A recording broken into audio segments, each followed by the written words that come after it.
ప్రస్తుతం మనం జనగామ జిల్లా పాలకుర్తి నియోజకవర్గం కొడకొండ మండల పరిధిలో ఉన్నాము. సీనియర్ బీఆర్ఎస్ పార్టీ నాయకులు గతంలో సర్పంచ్గా పనిచేసినారు. ప్రస్తుతం బీఆర్ఎస్ పార్టీ మండల ప్రధాన కార్యదర్శిగా పనిచేస్తున్నారు. బాకీ ప్రేమ్ కుమార్ సార్ మనతో ఉన్నారు. నమస్కారం సార్. నమస్తే సార్. సార్, మీ రాజకీయ ప్రస్థానం ఏ పార్టీ నుంచి స్టార్ట్ అయింది? ఇప్పుడు బీఆర్ఎస్లో ఎలాంటి పదవులు అనుభవిస్తున్నారు సార్? నేను 1995లో 21 సంవత్సరానికి గ్రామ సర్పంచ్గా మొదలుపెట్టినాం. తర్వాత 2001లో ఒక ఊర్లో ఒక దొరవారి మీద ఎవరు కాంగ్రెస్ పార్టీకి వెళ్ళి పోటీ చేయనంటే ఆ 2001లో నేను కూడా పోటీ చేసి ఆ దొరవారి మీద ఓడిపోయాను. మళ్ళీ ఎట్లంటే జనరల్ సీట్లో ఓడిపోయిన పసితోటి మా మిస్సెస్ను 2006లో జనరల్ ఎంపీటీసీగా పోటీ చేసి గెలిపించుకున్నాం. సార్, మీరు గతంలో సర్పంచ్గా పనిచేశారు, మేడం గారు జెడ్పీటీసీగా పనిచేశారు. మీరు ఈ మండలంలో ఎలాంటి అభివృద్ధి కార్యక్రమాలు, సంక్షేమ పథకాలు ప్రజలకు అందినాయి సార్? ఇప్పుడు ఈ మండలానికి వచ్చినప్పుడు మేము బాగా వెనుకబడ్డ ప్రాంతం ఇది. కొడకళ్ళ మండలం చాలా వెనుకబడ్డ ప్రాంతం.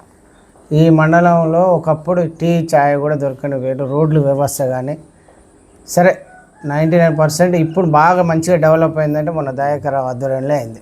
2019లో మంత్రి అయినాక కొడకళ్ళను చూస్తే అదిరిపోయేటట్టు చేసింది సార్. దీనికి రిజర్వాయర్ అయితేంది అప్పుడు సుధాకర్ ఆధ్వర్యంలో అయింది, ప్రజలకు ఉపయోగపడే కార్యక్రమం. దాని తర్వాత మంచి రోడ్లన్నీ ఎక్కడ చూసినా ఇంత మట్టి రోడ్లు అయితే కనిపించాయి. దయాకర్ ఆధ్వర్యంలో మేము ఆయన కింద పనిచేసినందుకు సంతోషపడుతున్నాం. సార్, గతంలో ఉమ్మడి వరంగల్ జిల్లాలో ఉన్న సార్, ఇప్పుడు ప్రత్యేక జనగామ జిల్లాగా ఏర్పడారు సార్. అది బీఆర్ఎస్ ప్రభుత్వంలో. ఈ జిల్లా ఎలా అభివృద్ధి పదంలో ముందుకు వెళ్ళింది? ఎలాంటి అభివృద్ధి కార్యక్రమాలు ఈ జిల్లాలో జరిగినాయి సార్? సరే, ఈ జిల్లా అయిన తర్వాత మాకు ఎందుకంటే ఒకటే అది ఇంటిగ్రేషన్ ఆఫీస్ అనేది ఒకటి మంచి కార్యక్రమం. ఎందుకంటే ఎవరు ఎక్కడ పోయినా ఒకటి వరంగల్లో ఉండే, ఒకటి జనగాం ఉండే, మాకు అంత ఇబ్బందిగా ఉండే. ఒకటి పాలకుర్తి పోవాలన్న సిఐ ఆఫీస్కి, అక్కడ అన్ని డిపార్ట్మెంట్లు ఒక దగ్గర ఉండడం మాకు చాలా సంతోషం. జనగాం జిల్లా కావడం ఇంకా చాలా సంతోషకరమైన విషయం. సార్, ఇప్పుడు ప్రస్తుతం మీరు బీఆర్ఎస్ పార్టీలో మండల ప్రధాన కార్యదర్శి ఉపాధ్యక్షులుగా ఉన్నారు సార్. గత 10 సంవత్సరాలు పరిపాలించిన బీఆర్ఎస్ పార్టీ ఎలాంటి అభివృద్ధి కార్యక్రమాలు చేసింది? ఎలాంటి డెవలప్మెంట్ జరిగినాయి సార్? కేసీఆర్ గారి ఆధ్వర్యంలో మాకు 200 పింఛన్ను 2000 చేయడం ఒక చాలా మంచి సూచకరం. తర్వాత మిషన్ భగీరథ వాటర్ రావడం. కాకపోతే ఇక కొన్ని కేసీఆర్ ఏంటంటే ఒకటి ఉన్నది చెప్పాలి, నా అయితే నేను ముఖసూటిగా చెప్తాం. ప్రభుత్వం మాత్రం ఒక ఇండ్ల విషయంలో కొద్దిగా డబుల్ బెడ్రూమ్ ఇచ్చిన ఎక్కడ ఇండ్లు అక్కడ ఇస్తే బాగుండనని మా సూచన ఉండే. సరే, ఇస్తామనగా అది ఎన్నికలు కూడా ఇచ్చినసరికి కొద్దిగా మాకు మైనస్గా భావిస్తున్నాం సార్. సార్, గత 10 ఏళ్ళ బీఆర్ఎస్ పాలనలో డబుల్ బెడ్రూమ్ ఇల్లు కానీ, దళిత బంధు కానీ, బీసీ బంధు కానీ, యాదవుల గొర్రెల పంపిణీ కానీ, మిషన్ భగీరథ ద్వారా ఇంటికి నన్నాలీలు అందుతున్నాయి సార్. ఎలాంటి సంక్షేమాలు కొనసాగినాయి సార్? బీసీలకు మాత్రం 100% గొర్రెలకు 2 టర్ములు ఇచ్చారండి. మా మండలాల వరకు చెప్తాను, మండలానికి సంబంధించి మాట్లాడాలి కాబట్టి మా మండలానికి అయితే 2 సార్లు బీసీలకు గొర్రెల పెంపకం ఇచ్చారు. తర్వాత బీసీల వాళ్ళకు కూడా ఎన్నికల ముందు లోన్లు ఒకటి ఇచ్చారు. దళిత బంధువు అయితే మా మండలానికి వస్తే ఒక రామన్నగూడానికే ఇచ్చినాం అందరం అనుకొని. ఆ ఊరికి ఒక్కటొక్కటి 2 ఏం తీసుకుంటాం, ఆ చిన్న విలేజ్ ఆ ఊర్లో ఇచ్చేసినాం దళిత బంధు.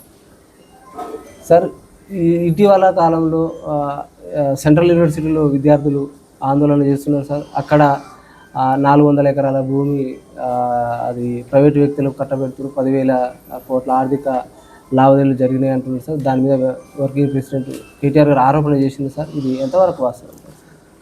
అది మేము కూడా టీవీలలో యూట్యూబ్లో చూసినాం కానీ పెద్దవాళ్ళ ముచ్చట అది అంతవరకు నాకు అవగాహన లేదు సార్. మీరు బీఆర్ఎస్లో కొనసాగుతున్నారు సార్.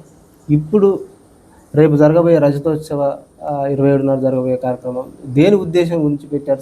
సభ ఉద్దేశం ఏంటి సార్? సభ ఉద్దేశం ఏంటంటే కాంగ్రెస్ ప్రభుత్వం వచ్చి 1 ఇయర్ దాటింది. దాంట్లో టీఆర్ఎస్ పార్టీ 25 సంవత్సరాలు సందర్భంగా దీన్ని ఘనంగా చేయాలి, ప్రజలకు పండుగ వాతావరణం తీసుకుపోవాలని కేసీఆర్ గారి ఆలోచన ఆయనకు వచ్చింది. ఆ ఆలోచన తగ్గట్టు మేము కూడా ప్రతి గ్రామంలో ఒక దసరా పండుగ, ఒక సంక్రాంతి పండుగగా చేసుకొని ప్రజలకు చూపించి వివరంగా పెద్ద ఆయన ఏం మాట్లాడతారు వినిపించుకొని తీసుకురావాలనేది మాది ఒక సంకల్పం సార్. ఇప్పుడు కాంగ్రెస్ పార్టీ 6 గ్యారెంటీలతో అధికారంలోకి వచ్చింది. ఈ 6 గ్యారెంటీలు ఎలా ఉన్నాయి, ప్రజల స్పందన ఎలా ఉంది సార్?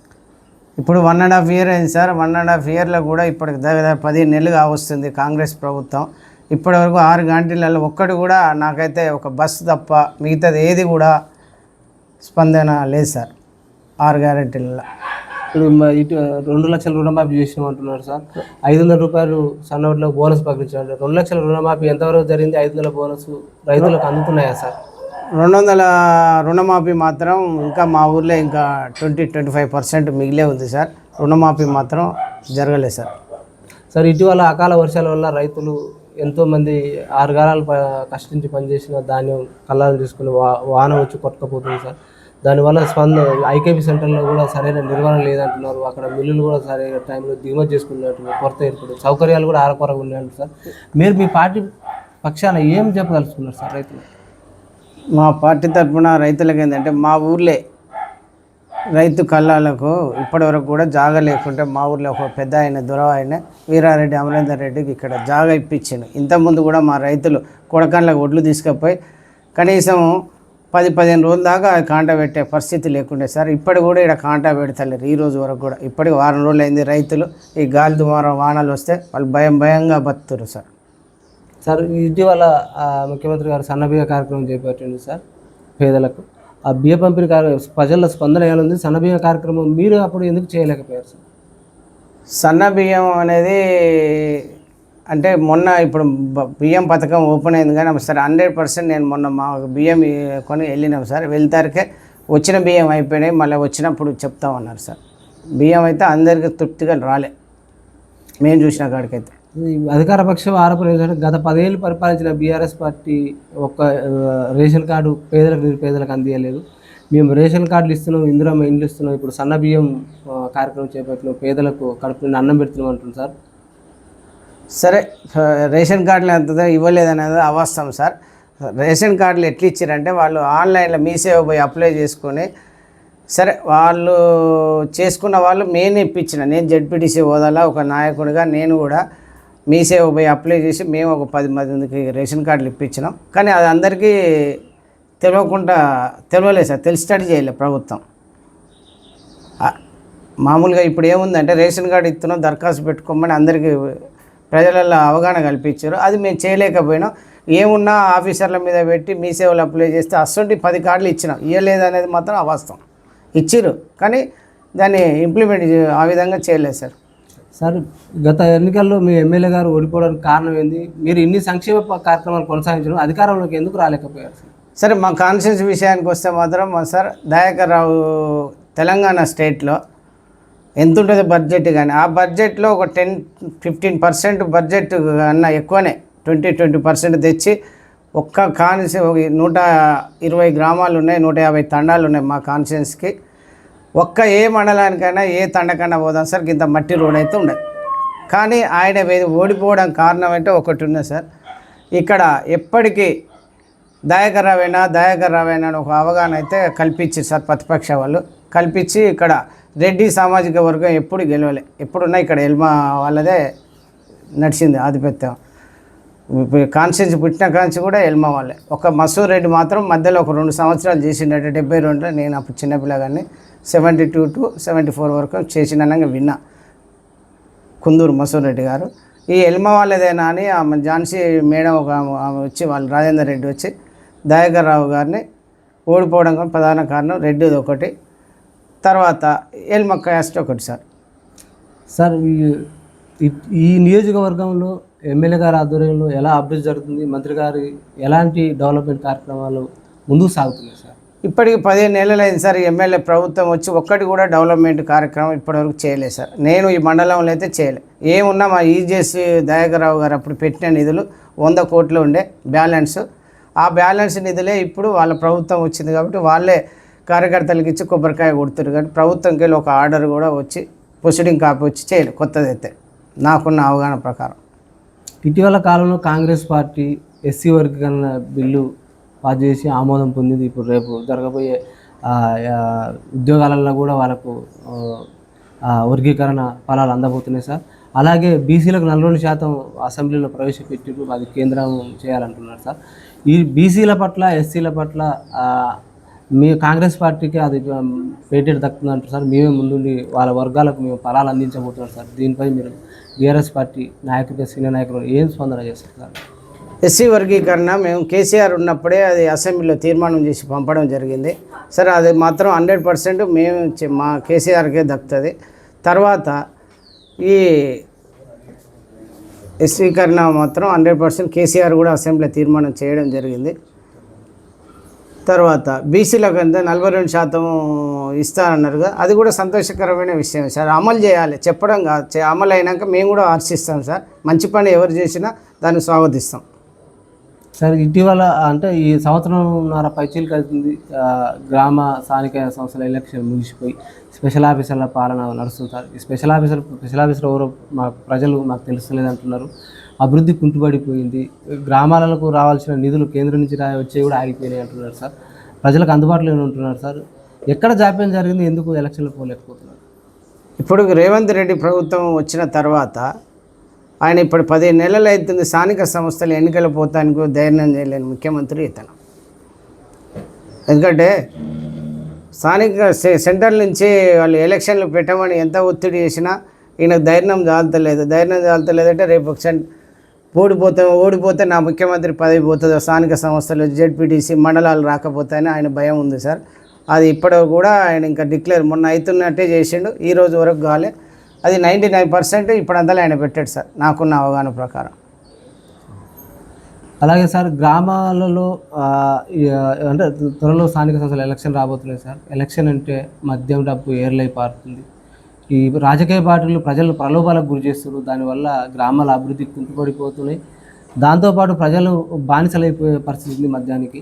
వీటి నిర్మూలనకు మీరు ఒక సీనియర్ నాయకుడిగా ఉన్నారు, సౌమ్యుడిగా మీకు పేరున్నది. వీటిని నిర్మూలించాలంటే ప్రజలకు ఏం సూచన చేస్తారు? ఈ తాయిలాలు ప్రకటించే పార్టీలకు ఏం సూచన చేస్తారు సార్? ఒకటి సార్, జనానికి ఈ ఫ్రీ అనే ఒకటి మాత్రం నేను దాన్ని సమర్థించాను సార్. జనానికి సరే మన కుర్చీల కోసం, మన ఒక రాజకీయంగా మనం ఏదో డెవలప్ కావడానికి కోసం జనాన్ని సోమర్పు చేసే ఏ స్కీమ్ అయినా నేను సహకరించాను, నాకు నచ్చదు కూడా. కానీ రేపు ఏ ఎన్నికలల్లో మంచి మార్గంలో ఎవరైనా మంచి ఊర్లలో విషయానికి వస్తే మాత్రం మంచిగా ఉన్న వ్యక్తినే కోరుకుంటారు. డబ్బు బలాలు ఇవన్నీ ఎక్కడ పనికిరావు సార్. నాకున్న అవగాహన మాత్రం మంచి వ్యక్తికే ఓటేస్తారు ప్రజలు. ఇటీవల గ్రామాలలో కానీ పట్టణాల్లో యువత బాగా చెడు వ్యసనాలు బానిస అయిపోతుంది, డ్రగ్స్కు మద్యానికి బానిస అయిపోతున్నారు. ఇటీవల మహిళలపై కూడా అగత్యాలు పెరిగిపోతున్నాయి. వీటిని నిర్మూలించే కొత్త చట్టాలు ఏమైనా రావాలా, యువతలో మార్పు రావాలంటే మీరు సీనియర్ రాజకీయ నాయకుడిగా ఉన్నారు, ఏం చేస్తారు యువత? అలాంటి వాతావరణం జరిగినప్పుడు, అగత్యాలు జరిగినప్పుడు యువత కానీ వీళ్ళకి సరైన శిక్షణ ఇస్తలేదు సార్. వాళ్ళకు సరైనది ఏం చేయాలంటే సరైన చట్టం తీసుకొచ్చి వాళ్ళను మేము కూడా హర్షిస్తాం. ఒకసారి ఒక అమ్మాయికి యాసిడ్ పోతే 4 పిల్లల్ని తీసుకొచ్చి షూట్ చేశారు, అది నేను చాలా హర్షిస్తాను సార్. ఆడు ఇంకోటి చేయడం కూడా భయం ఉండాలి. భయం ఉండే చట్టాలు ఏవి లేవు సార్ మన దగ్గర. ఎందుకంటే పొలిటికల్గా అలవాటు పడతారు. ఒకటి దొంగతనం చేసిన తీసుకుపోతారు, ఒకటి పొలిటికల్ ఓడిపోయి అసంటి నేను సహకరించాను సార్. భయం అనేది చేయాలి, మంచి చట్టాలు తేవాలి. తెస్తే ఇంకోటి 24 గంటలు ఒక ఆడామె పోయి ఎట్లా స్వేచ్ఛగా వచ్చేటట్టు ఉండాలి. ఆ భయం అనేది ఇప్పుడు మొన్న 2-3 సంఘటనలు జరిగినాయి సార్. అలాంటి వారికి బలైన శిక్ష జరగాలని నేను కోరుకుంటున్నాను సార్. ఇటు ధరణి పోర్టల్ వల్ల భూ సమస్యలు పెరిగిపోయినాయి, ప్రైవేటు వ్యక్తులకు కబందస్తాలకు వెళ్ళిపోయినాయి. ఇప్పుడు భూభారతి కొత్త చట్టం వచ్చింది సార్, దీనివల్ల రైతులకు ఎలాంటి మేలు జరగబోతుంది? భూభారతి అనేది మొన్ననే ఓపెన్ అయిందని నిన్న సార్ నేను ఎంఆర్ఓ ఆఫీస్కి పోతే బిజీ ఉన్నా. దాని గురించి అవగాహన ఏంటి సార్, ఎట్లుంటుంది అని తెలుసుకుందామని మొన్న పోయిన వర్కింగ్ డేలో పోతే ప్రేమ్ కుమార్ ఒక గంట తర్వాత రమ్మన్నా. నాకు అర్జెంట్ పని మీద రాలే. అందులో మా ఊరి 2-3 పెండింగ్ భూములు ఉంది, పెండింగ్ అది మరి క్లియర్ అప్పుడు చేస్తాను భూభారతి వచ్చినాం. కానీ దాని మీద నాకు అయితే అవగాహన లేదు సార్.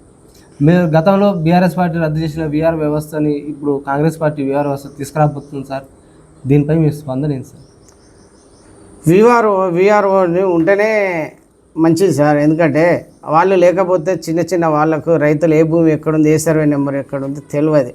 ఆ వ్యవస్థ ఉండాలని నేను కోరుకుంటున్నాను సార్. స్థానిక సంస్థల ఎలక్షన్లో గెలిచిన నాయకులు స్థానికంగా ఉండడం లేదు, ఎక్కడో పట్టణాల శిక్ష వేస్తున్నారు, ఎంపీటీసీలు కానీ ఆ సర్పంచులు జడ్పీటీసీలు కానీ. దానివల్ల ప్రజలకు అందుబాటులో ఉంటూ గ్రామాలు కుంటుపడిపోతున్నారు. ఎలాంటి నాయకులు ఎన్నుకుంటే గ్రామాలు అభివృద్ధి పదంలో పోతాయి? ప్రజలు ఆలోచించాలి. ఏంటంటే మాకు స్థానికంగా ఉన్న నాయకుని ఎన్నుకోవాలన్నా, లేకపోతే ఎక్కడో ఉండి వారానికి వచ్చే నాయకులు ప్రజల నిర్ణయం అండి. స్థానికంగా ఉంటే మంచి చెడు. ఇవాళ మీరు ఇంకో లేట్ వచ్చారు, ఇప్పటికీ మా ఇంటికాడ 20 మంది కూర్చొని వాళ్ళ సమస్యలు ఏదో మాట్లాడి ఉన్నాం అయితే స్థానికంగా ఉంటే వానికి ఇంట్లో తండ్రి కానీ తల్లి కానీ లేదా కోడలు కానీ సమస్య ఉంటే చెప్తే అది తీసినాక 100% స్థానికంగా సర్పంచ్ ఉండవలసిందే నాకున్న అవగాహన ప్రకారం. కాంగ్రెస్ పార్టీ ప్రధానమైన ఆరోపణ ఏందా సార్, బీఆర్ఎస్ బీజేపీ ఒకటే అని అంటుంది. ఇది అవగాహన కరెక్ట్ కాదు సార్, నాకు తెలిసినంత వరకు అయితే కరెక్ట్ కాదు. ఇప్పుడు కాంగ్రెస్ పార్టీ మరో ఆరోపణ ఏంటంటే, బీఆర్ఎస్ పార్టీ 10 ఏళ్ళు పరిపాలించి అప్పులపాలు చేసింది రాష్ట్రాన్ని, దానివల్ల మేము పథకాలను కొంచెం లేట్ అయినా మేము ఇంప్లిమెంట్ చేస్తామంటున్నారు సార్. కాళేశ్వరం కట్టి 1,00,000 కోట్ల స్కామ్ చేశానంటున్నారు, ఇది ఎంతవరకు వాస్తవం సార్? కాళేశ్వరం కట్టి 1,00,000 కోట్లు అంటే ఏ ప్రభుత్వం అయినా ఏదైనా అప్పు దేంది కట్టదు. మరి ఆయన కట్టినప్పుడు విమర్శించినాడు, ఇప్పుడు మళ్ళీ అప్పు అని ఎట్లా అంటాడండి? మరి ఆయనకి అప్పులు ఉన్నాయని తెలుసు, మరి ఎన్నికల ముందు ఇవన్నీ అవగాహనలు ఎట్లా చేసిందంటే తెలియదా? రేవంత్ రెడ్డి గారికి తెలియదా? కేసీఆర్ అప్లై చేసిండు, మళ్ళీ మేము గవర్నమెంట్కి వచ్చినా కానీ ఈ అప్లకే కట్టవలసి వస్తుందని ఉచిత హామీలు ఎందుకు పెట్టిండు సార్? నాకు తెలియక అడుగుతున్నా. నాకు ఇవన్నీ పెట్టుడు ఆయన పొరపాటు కాదా అని అడుగుతున్నాను నేను ఆయనను. సార్, గ్రామాలు అభివృద్ధి చెందాలంటే ఎలాంటి వ్యక్తిని ఎన్నుకోవాలంటే గ్రామాలు ముందుకు పోతాయి? అలాగే మీరు మీ పార్టీ నుంచి మరి మీకు అవకాశం కల్పిస్తే మీరు మరి బరిలో ఉండే అవకాశం ఉందా సార్? నేను 2001లోనే నాకు ఏం లేదు తెలియని అవగాహన ఉన్నప్పుడే, అప్పుడు నేను కాంగ్రెస్ పార్టీలో ఉన్నా. నేను ఏదైనా నమ్ముకున్న ప్రకారంగానే ఉంటా. నేను ఎట్టి పరిస్థితుల్లో మా తల్లికి అమ్మకు నాయన పుట్టిన వ్యక్తినే నేను అట్నే భావించుకుంటా. ఒక పార్టీలో ఉంటే ఆ పార్టీలోనే పనిచేస్తా, కానీ ఈ పార్టీలో ఉండి ఇంకో పార్టీలో చేయడం నాతోటి కాదు, నా లైఫ్లో కాదు. నేను ఎందుకంటే కాంగ్రెస్ పార్టీలనే నాకు భిక్ష. సర్పంచ్ చేసిన, ఎంపీటీ చేసిన, జెడ్పీటీ చేసిన, నేను 3 పదవులు కాంగ్రెస్లో చేసిన. ఇక్కడ మాకు నాయకుడు లేకుండే, దుగ్గ్యాల శ్రీనివాసరావు అతను చనిపోయాడు. కాన్స్టిట్యున్సీ లీడర్ లేక మాకు ఇక సరే నేను టీఆర్ఎస్లో పోయినా. టీఆర్ఎస్లో ఎందుకు పోయినా, ఎంపీ ఆయన ఉండేవారు మన పస్తులు దయాకర్, నేను గ్యాస్ కంపెనీ డీలర్. సరే మాకు ఫ్రెండు మధ్యంతర ఎన్నికలు కడియం శ్రీ రాజీనామా చేసినప్పుడు పార్టీలో జాయిన్ అయినాక అప్పుడు సుధాకర్ రావు ఉండే, మాకు సుధాకర్ రావు ఇంట్లోనే జాయిన్ అయినాం. తర్వాత ఆటోమేటిక్గా దయాకర్ రావు సార్ వచ్చిండు, పిలిచి నేను కూడా ఇంతకుముందు సార్లు ఎట్లా చూస్తే నన్ను చూస్తా అన్నాడు. అదే ప్రకారంగా ఆయన ఆధ్వర్యంలో మేము పనిచేసినాం. సరే, ఫైనల్గా సార్, బాకి ప్రేమ్ కుమార్ గారికి బీఆర్ఎస్ పార్టీకి ఓటు వేయాలంటే మీరు ఓటర్లకు ప్రజలకు ఏం చెప్తారు సార్? మేము ఇప్పుడు ప్రస్తుతానికి మేము చేసిన దయాకర్ రావు డెవలప్మెంట్ ఒకటి చెప్తాం. ప్రభుత్వం చేసిన ఏదైతే ఉందో ఇప్పుడు 6 గ్యారెంటీలలో ఇంతవరకు ఏది చేయలేదు. దాన్ని బట్టి మా ప్రభుత్వం వస్తే మళ్ళీ కేసీఆర్ గారు మళ్ళీ చేయని రాష్ట్రాన్ని అయినా అది కాన్స్టిట్యూషన్ దయాకర్ రావు వల్లనే అవుతుంది. దానికి మీరు ఆలోచించి ఓటేయమని చెప్తాం. మా పార్టీకి వేయాలనే కొడతాం. ఇప్పుడు వాళ్ళకి అడుగుతానికి కూడా ఆస్కారం లేదు, ఏదో ఆశ కొద్ది ఇప్పుడు వాళ్ళే వస్తారు చెప్తారు, మేము ఏదో పొరపాటు చేసినాం ప్రేమ్ కుమార్, ఇది ఒక్కసారి మమ్మల్ని ఏమనుకోకూరి, సరే దయాన్ని ఉంటే మంచిగా ఉండని మా దగ్గర తెల్లారితే చాలామంది వచ్చి చెప్తుంటారు. ఇక అయింది ఏదో పోయిన చెరువు అయితే దిగేది, నీళ్లు పోయినాయి, కట్టేసుకోవాలి, మళ్ళీ కాలం వచ్చేదాకా ఎదురు చూడాలనే చెప్తున్నాం. మళ్ళీ ఇంకో 4 ఏళ్ళ దాకా 3 ఏళ్ళ దాకా ఇక ఇదే పరిస్థితి ఉంటుంది. మాకున్న నమ్మకంగా మేము వచ్చే కార్యకర్తలే కానీ మాకున్న అభిమానించే వచ్చేటోళ్ళకు మా వంతు సాయంగా మేము పార్టీ ఉన్నా లేకపోయినా ఎప్పుడు మీ అధికార పార్టీలు అయితే లేను. నేను మొన్న ఏదో దయాకర్ రావు సార్ ఒక్క పీరియడ్లో నేను అధికార పార్టీ చూసిన 30 ఏళ్ళలో. నేను ఎప్పుడు ప్రతిపక్ష పార్టీలోనే ఉన్నా ఈ రోజు వరకు కూడా.